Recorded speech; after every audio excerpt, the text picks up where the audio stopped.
Hello, and welcome back to Legacy of Leaders, where we interview the brightest and most interesting leaders in the community, and today is no different.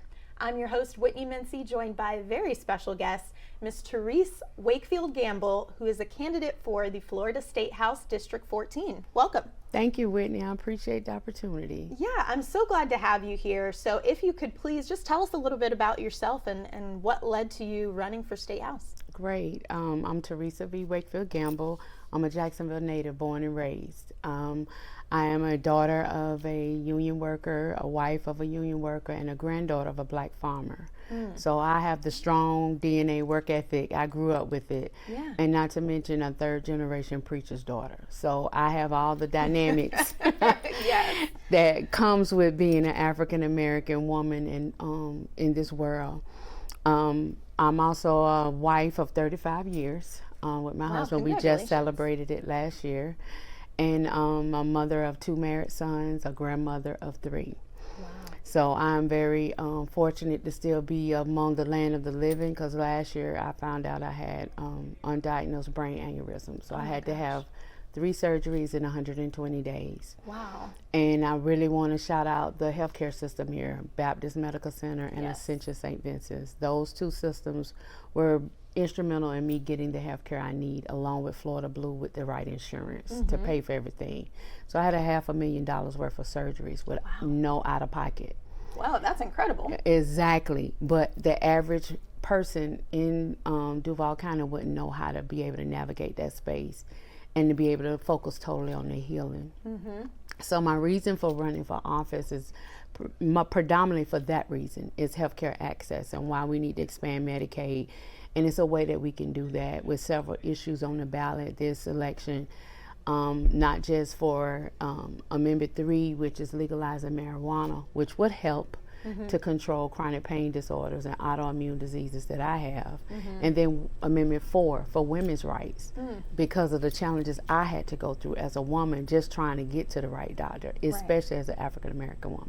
It's very hard. Yeah. So because if I know I'm having these challenges, I just thought, just imagine how many other people are having those same hurdles and still trying to afford rent that's out of control here, along with earning livable wages. So these are some of the key issues that has impacted me personally. Right.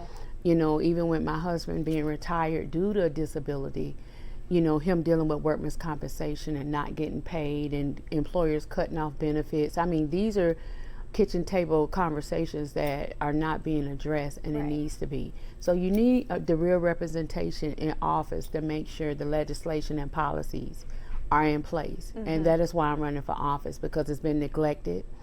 The District State House 14 is a majority minority district. It's a 30+ biting district. The representative that's in office now, she votes against democratic values. Gotcha. So we need someone who's going to align and vote with democratic values. And that person is me. Understood. So I know you've been running a strong campaign and you've received a lot of endorsements recently. So are you able to share any of that information? Of course, of course. The first endorsement came here locally from the Jacksonville National Organization of Women. It's called the Jacks Now PAC. I was really super excited to get that one for representing women's rights. And then I got the one for the AFL-CIO, the labor unions from the Florida State and the local North Central Council, which was very personal for me, for my dad and my husband, as a tribute to both of them being blue collar workers. So the working family really matters to me, because I was raised in that. And then the other one is the Planned Parenthood. They gave me an endorsement from the state level for women reproductive rights, or women rights in general. And then the other one is from the Democratic Asian Pacific Caucus, the Democratic Hispanic Caucus, the Spectrum LGBTQ Caucus. So I mean, the list goes There's a lot.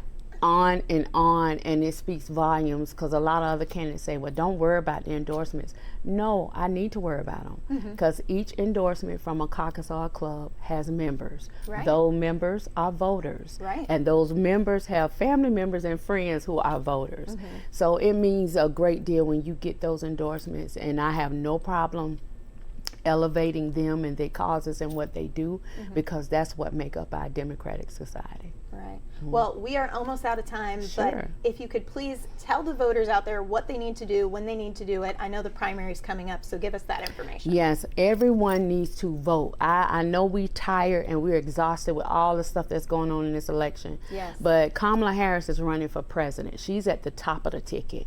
But in order for her legislative work to continue what her and Joe Biden did together, we have to vote down the ticket to give her that support and that lift on a national level. So this coming August 20th, in 13 days, is the primary. My election is first in the whole entire state of Florida. Wow, okay. So we need everyone voting and everyone verifying individuals' records. I have been encouraging people, make sure if they vote by mail to return their ballot back, check their voting status with the supervisor of elections, make sure you got rides to the polls, you know where your polling location is, because the districting maps are confusing. Trust me, when I was running, trying to figure out my region and the district is hard. Right. So call, ask questions, don't rely on others' opinion, get it from the source. Yes. So I want everyone to go out and vote for Therese V. Wakefield-Gamble for the House District of 14, because I'm the real Democrat that's running in this race. Well, thank you so much for being Thank you, here. Whitney. And thank you for sharing all that. You've had an incredible journey that has brought you here. So you heard it here, August 20th. Make sure you go out and vote. And if you want to learn more about Teresa and everything that she stands for in this election, make sure you head over to dailynewsnetwork.com. We will link her information there. And we will see you next time on Legacy of Leaders.